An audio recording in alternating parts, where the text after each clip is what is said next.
Partner Rolin. So I just would like to know from the NGCP about their power suppliers, power plants natin. So you have no conference with them about their safety or their procedure on bakit na all of a sudden magka-cut off lang sila na kailangan ninyo mag-generate ng power. So wala kayong na hindi kayo nag-uusap or about their procedure or their protocols on that part. Yeah, they have protection settings that is dependent on our, let's say, frequency or voltage. And there's they submit that, but there are also protection specifically for the power plant. And we don't review that because that's to protect their power plant. Yeah. So what we did since May 3, we were actually it will be continued for this week. We one of the action items is we need to review. We need to talk to these power plants and find out what caused them to suddenly trip. Because on their report, let's say we received the report of PCPC, what was stated as a tripping due to activation of generator protection affected by grid disturbance. It's too general. We don't know what really was the indication. So we have to talk to them, and if fine tuning is needed for the protection setting, for their protection setting, we can help. We can propose. We can help them, and so that's one of the action items, and we're doing that since May 3. We are going around talking to the power plants, finding out, okay, why did you trip, and is it too sensitive? Because there should be okay. Yes, Mr. Chair. Yes. So na-isolate ninyo 69 kVA ninyo, Kabangkalan, and then PCPC was not able to provide 135 na kailangan sana. And then on the next day, Saturday, 29, madami pa mga generation companies ang nag-shutdown or wala sila nag-operate. Am I correct? Yes, that is correct. That further aggravates the supply of power sa grid. Tama ba? That is correct, Mr. Okay. Chair. So, again, I would like to, Mr. Chair, to request this company, ano ito na mga generation company ang wala naghatag o wala at that time not available sila. So ang my question, Mr. Chair, is to continue. So you are trying now to ask the generation companies what happened, and then eventually what will you do after knowing all this information? What are the steps that you will do? We can recommend the adjustment of their protection settings. Kayo mag-recommend yan? We can give them data like, okay, the system, we have these fluctuations. Sometimes there are disturbance in the system, even on the 16 kV line, and you should be able to withstand that. Don't trip off suddenly. Maybe you can put some delay because the system is recovering. You should not trip off. So that's one thing that we can do to help or improve the setting. Okay, one more question, Mr. Chair. Yes. So, since the generation companies are already somehow not supplying at that time their own, and who requires them or asks them to generate again? Who asks them to generate and put your power back in? Balik nyo ulit sa grid. Who asks them? Kayo sa NGCP? Yes, NGCP. Eventually, will they all comply as soon as possible?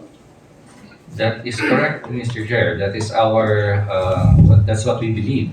As soon as they're available, they will inform us that they're ready to connect to the grid and supply power. So we can also prepare the grid. Okay, you can now connect. And they will connect.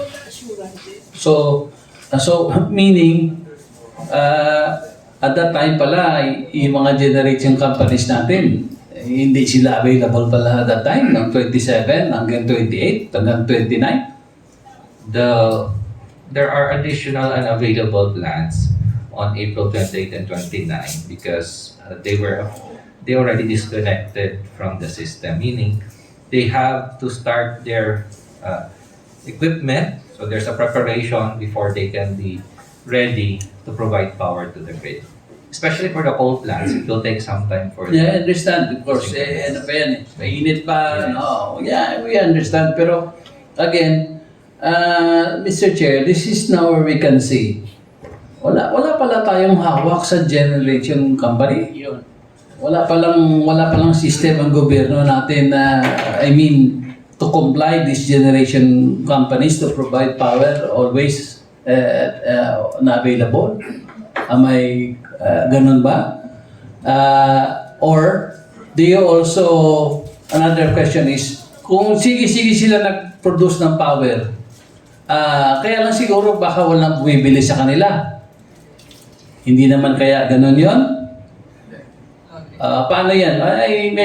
Dali lang gid. So, PCPC, bakit wala kayo at that time? And then other power plants followed. Parang sindikato ba? Parang sindikato, no? Na, isolate tayo sa Visayas, nagka-problema dito na sabi na NGCP, nakaayon nila, naayos nila, and then suddenly hihingil tayo ng power na dagdag, wala na ang PCPC, and then yung other GenCons, wala din at that time. Tapos yung best ninyo na sa Kabangkalan, hindi pala substantial, paano mo nag-invest yun? When you say best, that's the topmost, pero wala man yan.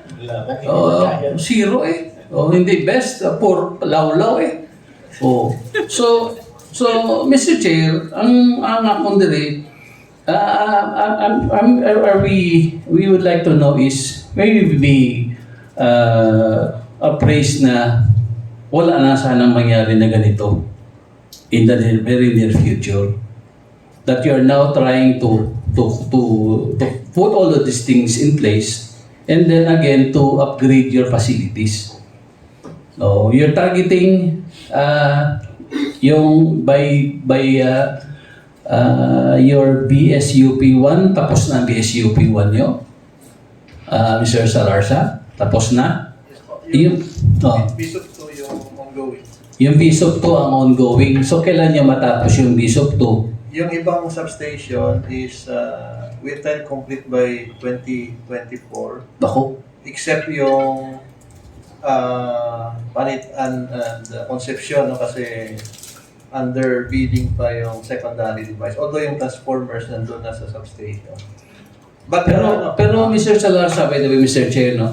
I have read some in one newspaper or pronouncement that the President is now asking DOE or ERC now to ask these guys to fast track this kung pwede wala na ngayon mga bidding na yan. Kasi lalo na yung sa Negros Panay Cebu 3 and NPC 3 natin na yan, kailangan pa daw i-bid pa yan. So, and what can you say about this? yes, sir. Actually, all of the projects under NGCP are being bidded talaga. But for our group, we're just implementing. Once there is already a contract, then we implement. Yung bidding group namin is a different division. But all these projects are bidded talaga. Especially the large ones. Hello, Mr. Chair. Yes. supposed to be no, was ko pa i-take up ang iba during the meeting, but this has something to do, kasi makabulig pala ang ano kin, no, makabulig kita ang atong provincial board. We're talking before of ancillary, no? Kay amuning ancillary, maka dakog gid may bulig para ma-stabilize ang atong retreat. And kay now, when they were asked kung ano ang mga ancillary, nagaulat-ulat tani ako nga i-mention nila ang mga diesel plant diri sa island of Panay. Pero in-mention na is ang best. Ang pumangkot ko sa NGCP, may contract kita ancillary sa Dingle, sa diri sa PEDC, sa PPC. PCPC. May contract kita dira ancillary. Yes, please respond from the NGCP. Yes, Mr. Chair. Now, for the ancillary services, we have different types. We have the regulating reserve. That is where the Kabangkalan BES is in. That's the Okay, good. and it's not actually a replacement power. Okay, that's why it's only plus minus 20 megawatts, because the purpose is to smoothen the normal fluctuations in the grid, because as we try to Will that resolve also the nasilin ninyong BRE, sa BRE niyo? Pwede gamay malang fluctuations sina? yeah, for the VRE sometimes there are Will that BES also be good for BREs? no, No? because the best right now is only plus minus 20 megawatts, and what is required is 4% of the demand, so about 80 megawatts. So it's not sufficient. 80. Yeah, not sufficient. So for 4%. Yeah, 4% of the Who demand. requires that? That's in the ERC rules. IPIRA law? It's part of the law? I think it's in the, if I'm not mistaken, Okay, Your sige, Honor, yeah, please. it's in the Pasensya ka na ERC. kay kita ko. Yes, I'm also learning. Yeah. So And 4% is required for Yeah. this for the ancillary regulating reserve regulated reserve. to smoothen the normal fluctuations in the grid. Okay. Okay, what are those normal fluctuations? It could be caused by the sudden increase in demand, Mhm. but it's not that big. Unlike if let's say a big power plant trips, it's another ancillary service. It's called contingency. So the question of Engineer Rocchios, do you have contract with this diesel power plants in Panay? Like the one we have there in Dingle? Okay. Oh, Let me answer first, Your Honor. The contingency reserve. Actually, the contingency reserve that we had a contract with, is PEDC. you had? Yeah, had. It's Yes, past tense. what is Bakit the wala PAC? na? The contract is already expired. When? I think that was April 25. This year? Yes. Kaya pala. Oh, dito na natin nakita. Kulang. Amo na tuloy. So, like, pakita niya para mag-expire na, hindi niyo na-anticipate. there's a requirement for... Anyway, sige lang. Yes, Your Honor. Namo na yung nakpan ko din. Yeah. For the ancillary service, there's a requirement to conduct a competitive selection process. It's not direct negotiation anymore. Okay. So it's a bidding. It's a bidding right now. That's yes.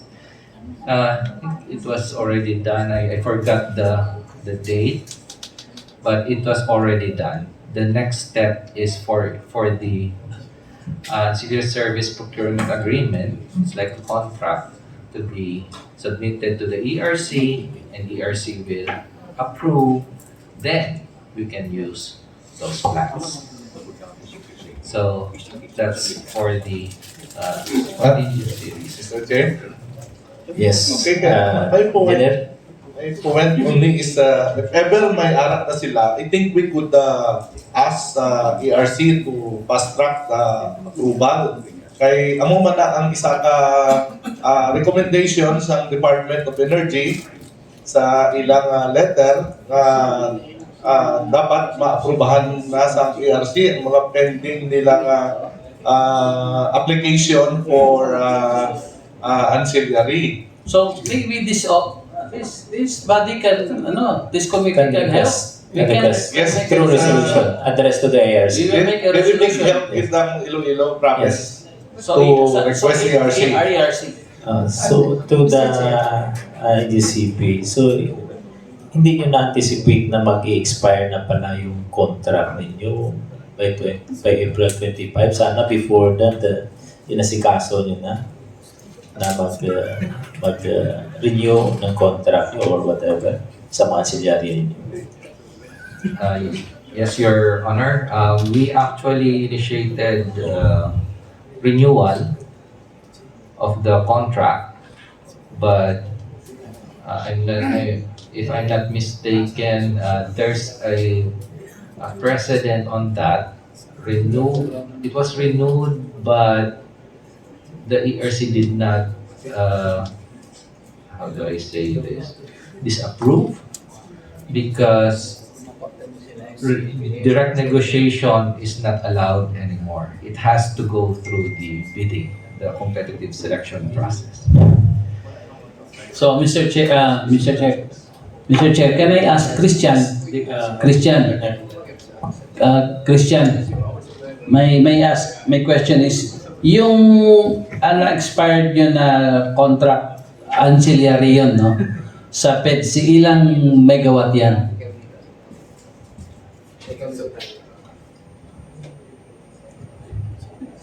So, more or less, Should be around 100? 26. 26 lang naman. Yeah. Ancillary na. But that's for PEDC. We also have with CEDC, if I'm not mistaken, around 30. So, ilan yung mga ancillary services niya na-expire na? Bago lang o ito pa lang? So far? We can check on that, Your Honor. Okay, so, I mean, kaya siguro ito mga generation company, sabi niyo na hindi nag-supply sa inyo kasi wala nang contract sa inyo, hindi kaya yun? Oh, Your Honor, we should differentiate the power that the generators provide for energy, and that's the usual supply they give to support the demand. And sometimes the power plant allocates most of their power for energy and some portion for ancillary. If that power plant is unavailable because they're still starting up, okay, we tripped. We still need to start up. It will take some time. The portion of the power for energy, including the portion for ancillary, cannot be provided because their whole Affected, unit, yes. Yeah. their whole unit is out. So, actually, that's what happened during the so, meaning, am I correct in my understanding that since ito mga power generators natin na hindi available, of course, hindi sila nagka-provide sa grid and then kasama sa kontrata sa contract ninyo yung kanilang ancillary services. Tama. Tama ba? Some of the power plants, yes, Your Honor, we have power plants where we have an ancillary service contract, but it doesn't apply to all power plants. I just don't have the list. It's from another group, so. So how about the fund conception, the PC? So hindi pa nag-expire yung contract niyo sa kanila? Your Honor, we don't have a contract with them. Their Oh, you don't have- capacity is purely for energy. We only contract for ancillary. Ancillary lang. Yeah. Yes. So you have no contract at all with the... Only for the use of the transmission line. So, But for the sale of the energy, Yes. it's between either between the generator and the DU. DU, or they can be a merchant plant. They can sell it through the market. Yun yung IMAP. That's correct. Tama. So, yun yung intervention ng IMAP. Yes, attorney. Sir, with respect sa supply ng power ng generation plant natin, so ang contract na sa NGCP is with respect sa ancillary service, meaning emergency in nature, in case na may karoon ng shortage sa Fluctuation. grid. Pero yung supply nila is continuous, meaning kung may existing power supply agreement sila sa mga distribution utilities, ang excess power nila this is made available sa market. Meaning excess na power na hindi contracted na mga DUs, nandyan yan sa market.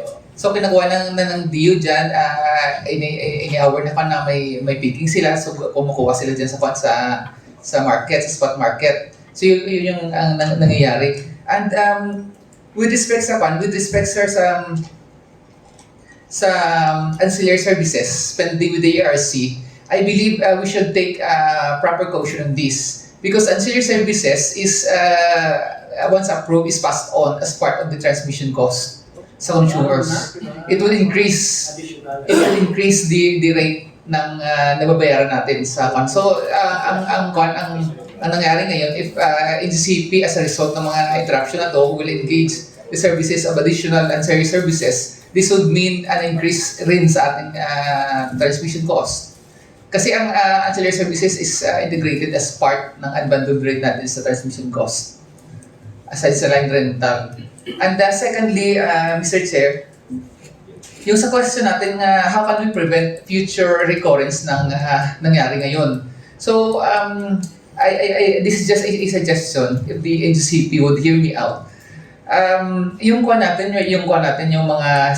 protection system natin, may mga lags. So, definitely ma-identify natin most likely kung anong cause. Di ba? May mga lags yan eh. May mga nakakuan dyan, Mr. Chair. Recorded. Lahat ng natin nandyan na naka-record. So, sila mismo, kahit na hindi nyo ibigay sa amin yung data, ma-analyze nyo kung saan galing. Kung yung sa sabi nyo sa RES, sa Renewable Energy Source, nang galing. So, yung natin kasi if you would consider, yung may mga scientific papers and based sa experience sa US or sa Europe, Mr. Chair. Yung mga rest natin, sinabi ko kanina, these are creating low frequency oscillation. So 60 Hz yung sa grid, sila 20 Hz lang. So kapag okay lang kung ilan, but with the increase in the penetration of renewable energy source sa grid, this would eventually weaken the grid by its low frequency oscillation, meaning nagbe-build up dito through time, hindi to natin, hindi ito nangyayari in a moment, in a day lang. Meaning it creates build up sa grid, and eventually it would cause, according sa scientific paper I am holding right now, it could cause massive blackout sa grid. Because nag-build up siya. So traditionally, yung equipment natin to dampen the low frequency oscillation galing sa mga power plants, ito sa mga renewable energy source, yung power system stabilizers natin, di ba? Maganong yung mga natin. Yung suggestion dyan sa scientific papers na binas, because we are on our part, we wanted to help also NGCP. But yung problema natin, Mr. Chair, NGCP does not share any information with us, any data. Yung mga engineers natin sa mga DUs natin, they are also experts in their own right. May mga masters din sila sa electrical engineering, katulad nila. So, if they could share us with information, kasi partner tayo, indispensable tayo sa isa-isa, we cannot be separated, di ba? We could also share our knowledge on this aspect. Kasi kung nag-build up sa through time, Mr. Chair, hindi ito ma-arrest, hindi ito ma-dumpin immediately. So dapat yung monitoring natin at yung control natin should be properly in place. So ibig sabihin, this is a long-term process. Kasi once nag-build up na ito, hindi mo na katulad ng nangyari. We believe, Mr. Chair, sa amin lang to, based on this current information, we believe na yung nangyari dito, this is a clear case of low frequency oscillation na nangyari galing from the renewable energy source. Kasi yung fluctuation ng voltage, nag-trip ang lahat ng conventional ng mga power plants because of this synchronization sa frequency sa grid. So yung nangyari, involuntary yung pag-shutdown ng plant, Mr. Chair. Hindi gusto ng mga power plants dito sa Panay na mag-shutdown. Shutdown. The only thing is they were forced to shut down by their own protection system. Dahil sa disturbance sa grid. So yung kuha natin, ano bang cause ng disturbance sa grid for the first place? What caused the irregular frequency and regular voltage? Kasi di ba dumating sa 80,000 volts yung 69 sana. And then suddenly a few seconds naging 33,000. So yung fluctuation, Mr. Chair, during that time sa ng April 27, masyadong irregular, masyadong unstable yung grid at that time. So this could be caused by low frequency oscillation which built up through time.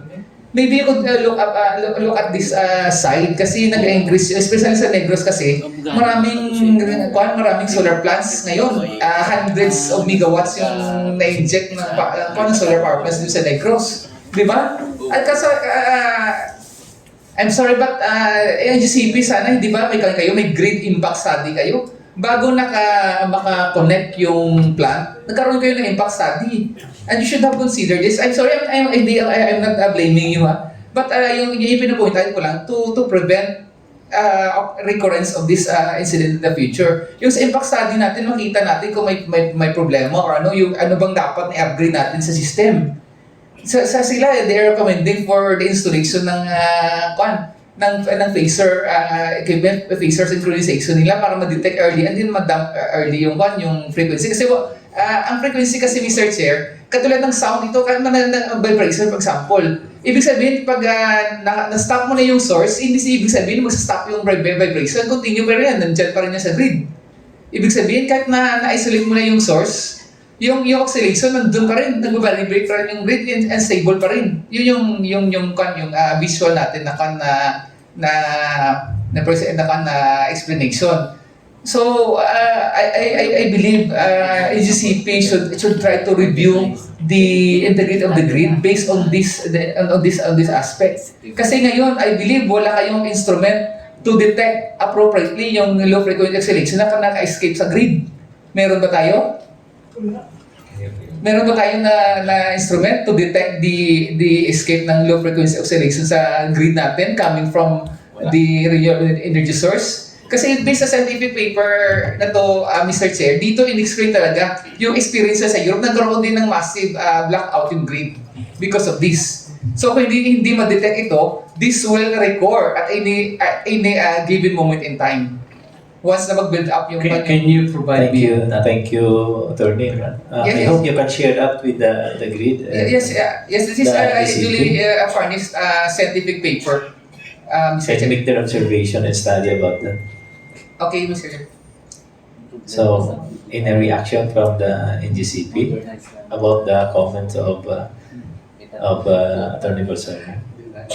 Yes, Mr. Chair, and thank you for sharing the study or the experience on penetration of some of VRE. For NGCP, the data that we have is, as I mentioned, based on the network disturbance monitoring equipment, which can record the changes in the parameters of current, voltage, and frequency within millisecond resolution. So based on that, we did not see fluctuation. Well, we saw fluctuation during the fault, but it was clear. That means we were able to isolate the line, the Bacolod line. And the grid was already recovering. It's stabilizing. There were no fluctuations. It's straight, going up. The voltage going up, recovering. It reached even up to 0.96 per unit. So that's like 96% of the nominal voltage, and it's still allowable.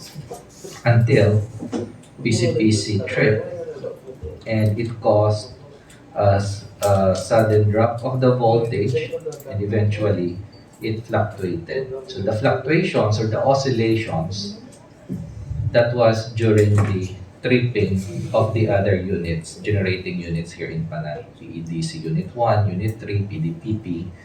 So that caused the fluctuation. We have to pinpoint exactly where during that time frame did the oscillations occur so that we can also determine the appropriate action to do. Um, so anyway, that is what we have. That's why our current action is okay. We need to check the generator protection settings. They should have some, let's say, ability to withstand the fault and not just disconnect suddenly. And so that's one thing. For us, for NGCP, we also did some adjustments in our protection, even if it means sacrificing the entire line. Because as you know, the line, there are also some substations of the distribution utilities connected. We're protecting from our substation, which is the like at the very root of that line.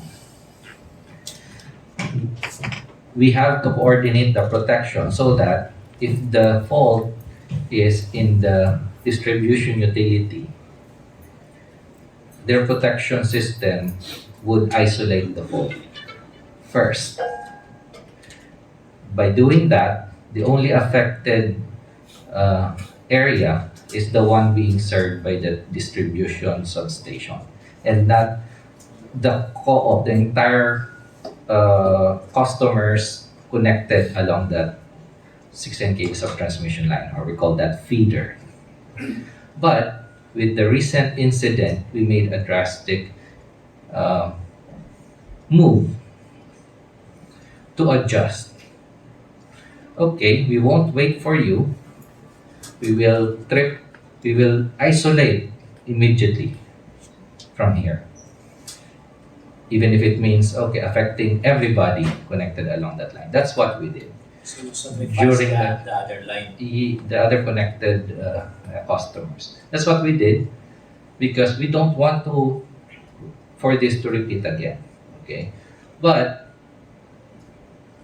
we're still in the process of, is it really the problem? Is the clearing time of the fault really the problem, or is it because the generator protection setting was too sensitive that it tripped, and then the remaining generators they had too much load to carry, and they were definitely tripped. So that's where we are now. We made a move already on our part. In fact, we're done adjusting all the protection settings here in Panay. Okay. So Chair. it was in place already. Yes. Thank you. So you already made corrective measures in GCP about to somehow Christian. You'd like to inform us na correction na ninyo, you made instituted na kayo na nilagay na mga concern na gagawin, na ginawa. Andiyan na, at least parang assured na kayo na hindi na ito mangyari ulit. For the protection system of NGCP, yes, we already made it faster than the let's say coordinated protection between the distribution utility and the transmission. Okay. But it's not. I think it's not the final solution. It's not really the final solution because we have to really pinpoint the root cause. Yes. It's not. If we make it permanent, then maybe there will be more power interruptions. It will be a massive interruption whenever our protection system trips, because the entire area connected to the feeder will be affected, and we don't want that. So you still having some correction and Ngayon parang pinag-aaralan nyo pa pala ito ngayon. We're finding the root cause, like, okay, why did the generator trip suddenly? Because if we will be able to address that, there's no need to to sacrifice the customers along the field. So whenever I there's think a problem. you should talk to the power generators. That is correct. So you na hindi sila agad na mag-tempo. So yes, Mr. Chair, thank you so much, Mr. Chair. I just would like to go back on the statement of Sir Christian. His opening statement was they are looking deeper into the cause. So meaning wala pa siya definite na nakita na problema. Yes. That's really the root cause. That's why we cannot make plans kung ano ang matapos sa sunod. Kaya wala pa nakikita ang problema mo. So until now, several days, weeks ago has passed, but then wala pa makita kung nanugin. Hindi ka pa maako kung sinugin may problema. So how can we find solutions to this? Kaya wala pa rin makita nila problema.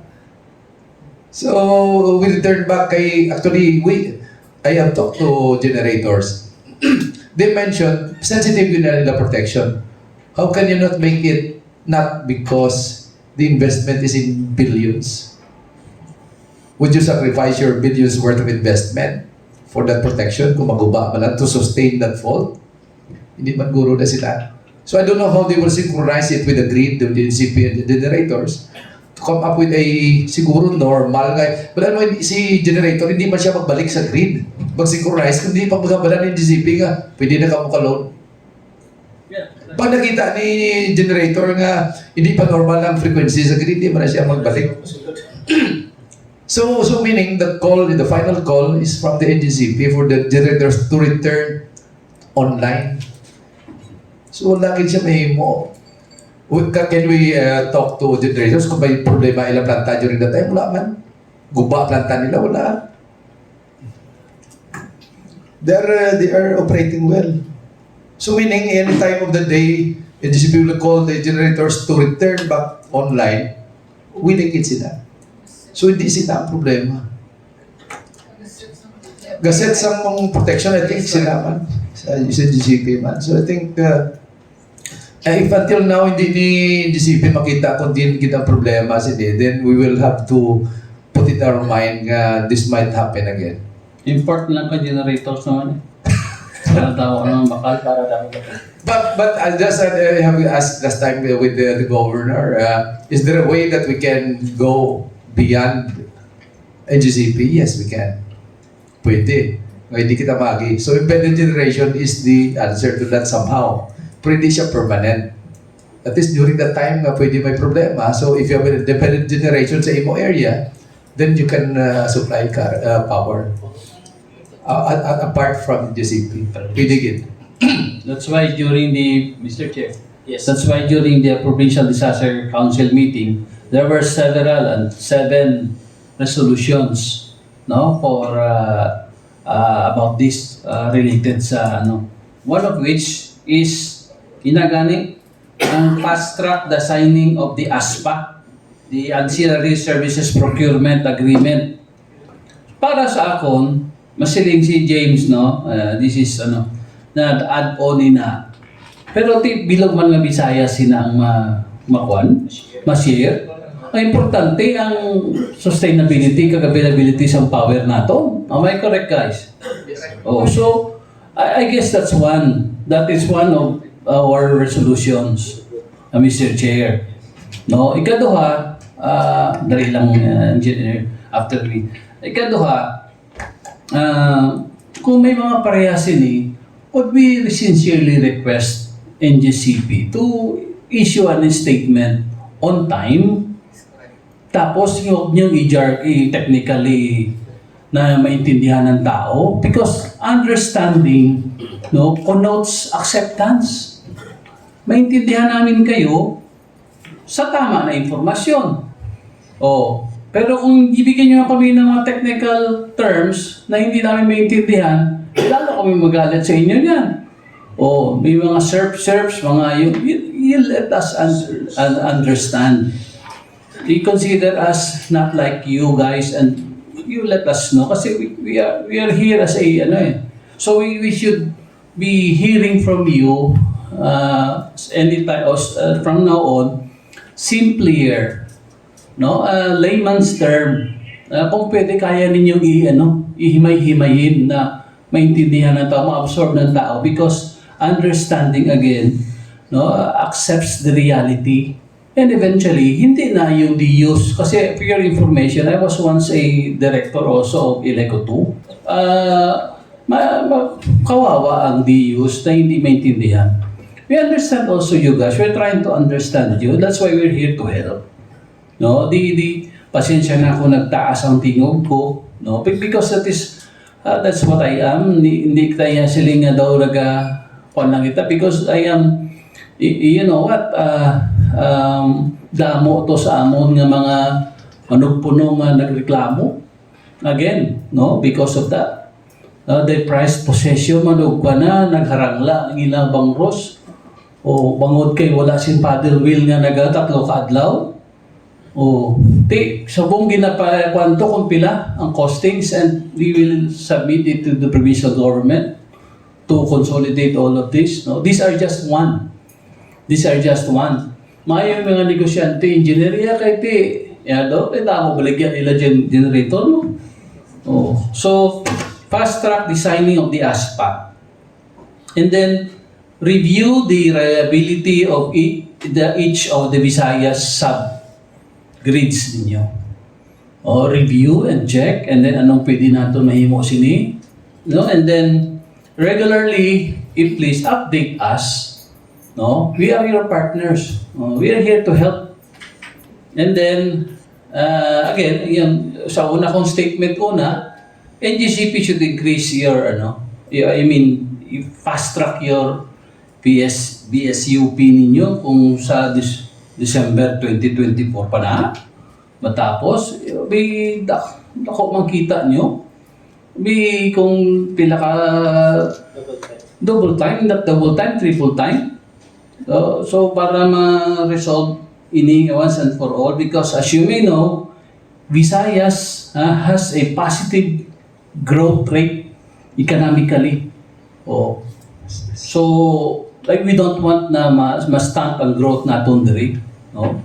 Sige, Mr. Chair, shall we ask Engineer Las de la Cruz? Yes, Engineer. Yes, this is also a call to our DUs. With the adjustment of our clearing time, in the event of any fault along even the DUs and the transmission line of NGCP, we also requested them to ensure due diligence in their transmission line. Kasi pag konting fault lang kahit sa mga sub-feeders nila, because of the adjustment of the clearing time or protection as one of our action plan for the series of brownouts that we experienced, there might be several what we call that undesired activation of our protection. Kasi kahit outside the salon ng zone of protection niya, even on the customer side level na, because you have increased the clearing time or shortened the clearing time, it will isolate the whole feather. Base dito lang tani sa miagaw ang feather report, it will isolate Santa Barbara, Oton, hasta sa Makin. That would be the effect. So, those are the action taken or mitigating muna. As what GM Voluntaran said, we are still on the verge of really digging out the disturbance, the cause of disturbance. And I appreciate the of GM Balsumo. We are looking into that GM, but we cannot state any right now because we're still looking up the data. And also for the ASPA, one of the concern during the restoration or the starting up of the coal fire is wala silang makuha na generating units na mag-supply sa kanila to start up their plant. For PDC, it requires 15 megawatts para na start up ng mga ancillary services nila, mga ancillary equipments nila. So, if we are all going to rely on the supply coming from the submarine cable, then hindi pa masyadong mataas kasi yung voltahe pag galing sa marine, wala pang load dito, they will find it hard to start their equipment pag masyado mataas. So we have to adjust and adjust and adjust. Through this body, I will ask your assistance to inform ERC not only to check on the merits of issuing ASPA based on the bidding documents na lowest bidder, but they have also to consider the technical aspect. Supposedly in Panay, the ASPA, the black start of ASPA must come from Panay. Technically, yung madali dito are disciplines. Previously, yung PPC, but I know PPC right now is not operating anymore. Oo, PPC sa kilid sa role ng PDC. Technically, ang PPC2 right now is mothballed. Wala na, isolated na sa grid. Ang Panay power plant. Oo, ang Panay power plant yung diesel. Wala. So, if the Panay diesel power plant or the more power barge or the Dingley power plant have ASPA, they are diesel plants, they can start up easily and they can provide the needed feedback power for PDC to start. That is one of the reason nga kadugay sa aton makabalik. That is one of the reason why pagbalik, mag-trip, dugay na makita, hours and hours naman ulat doon. Agonizing on the part with GCP and also. Mr. Chair. Mr. Chair, ang PPC mo na iya sa iya kamor na? Ang power barge, sir. Power barge? Yeah. More power barge. The power barge 1. Oo. Ang PPC sa Panay Power Plant Corporation, owned by PDC. Ang 2 nila wala na, sir. But ang PPC1, I don't know what is the status right now. They're not operating anymore. Okay, good. So, that's the best ma-request na for ARC. Not only to check on the lowest bidder. And lowest bidder man siya kung sa Cebu sa Nalin. How can you comply the backstart? Pras man na bala, magpabid ka sang salakyan, gusto mo waon tanit, ILAX, pero ti bangon sang taga kaya puton. Oh, correct? Yes, So, layo sa kayong board member Rolly, Sir Rolly. Layo siya kayo sa grid. So, Layo siya, we oh. cannot supply the So we need ASPA that. requirement. We need dingle. What else? Dingley and power barge. Power barge. One of more. Sila kasi ang mabilis mag-generate because they are diesel plants. So, kung harapin ang PPC1, it's better. However, it should end up in the hands of ERC, not NGCP. So, to my friends and DUs, sincerely, we apologize for this inconvenience na hatag namin sa inyo. But technically, NGCP is doing its best. Di makita, even Governor nito, go, 24/7, 7, panitabo. Sige na mo dig up all our records and all our protections to find out what is the root cause of this disturbance.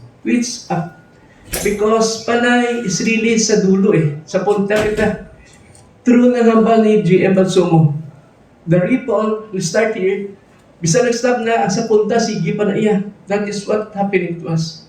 Kita ang punta, dulo ng grid, ng Visayas grid. So, kung may ripple dito sa puno, grabe yung epekto sa aton. Yeah, parang tsunami yan. And that effect, Exponential. and that effect was being felt by our generators.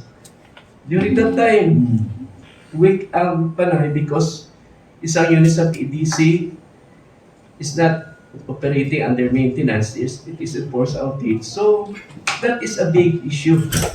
Kung tatlo ang PDC, may PPC, and all the diesel are available, Panay can start an islanding operation. Kaya na ito ng islanding.